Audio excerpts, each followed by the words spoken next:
The narrator, washed up kid from a sitcom? Yeah, you could think of, sort of a Michael J. Fox figure, or what's that guy who played Doogie Howser? Kind of lovable, for having been a teen star, and everyone remembers him pretty fondly, but takes him completely lightly. He's not seen as a working actor, or seen as a kind of the world's youngest has-been. He does know his place, and he doesn't have some kind of exaggerated version of who he is. Yeah, no, I mean, I guess one of his attractive qualities is his modesty. He knows a real actor when he sees one, like Marlon Brando, and he knows he's not that. He figures he's pretty charming, but he only surmises this by the fact that people tend to want to have him around. He's not really in love with himself. And he knows when he's invited just what kind of level of... Sure, exactly. He's figured out what people find him useful for. He's a seat filler. And a very attractive one. Yeah. And he's, I think he's a little hard on himself, actually. I think he's a better and more interesting person than he gives himself credit. Probably that's true. And he's also, not to give too much away, but he's a more engaged actor than he realizes. He's still got a performance or two in him. The most bizarre aspect of the book, I think, other than the fact that the central character's girlfriend is an astronaut trapped in space, is the tiger. And explain what the tiger is. Well, I can't. I don't have... In general terms. I don't have the power to clear this up for you, but the tiger is a kind of problem in New York City in my book. There's this thing that everyone is pretty sure is a giant escaped tiger that is wrecking buildings and undermining foundations and, ruining stores. And it seems to evade capture, and it works by night, and people become inured enough to this that it's seen as a minor inconvenience. They start just planning their subway commute around the tiger's latest destruction, and checking a website called Tiger Watch to see if they need to take a cab to work this morning or whatever. But and also a minor celebrity.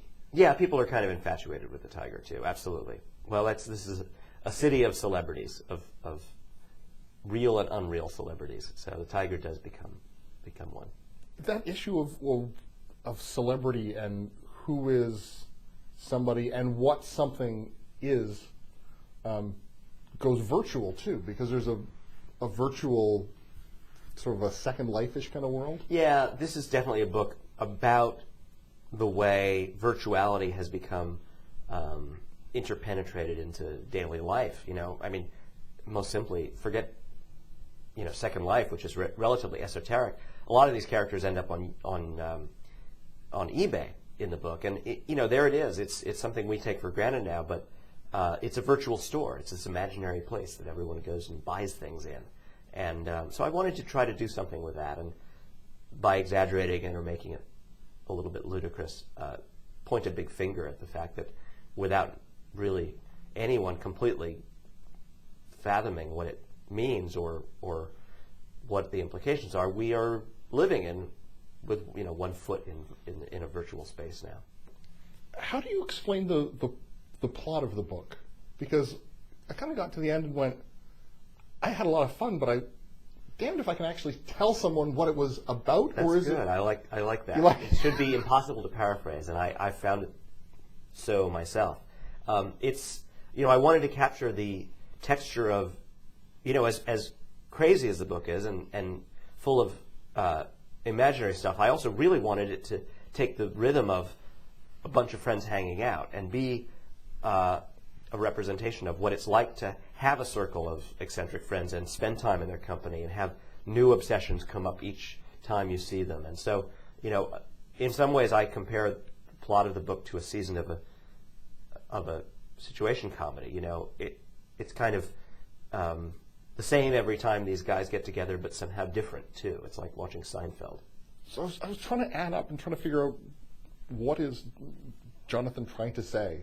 Well, again, I only write the things. I can't be saddled with interpreting them myself. But it's definitely a story about the interpenetration of unreality into daily life.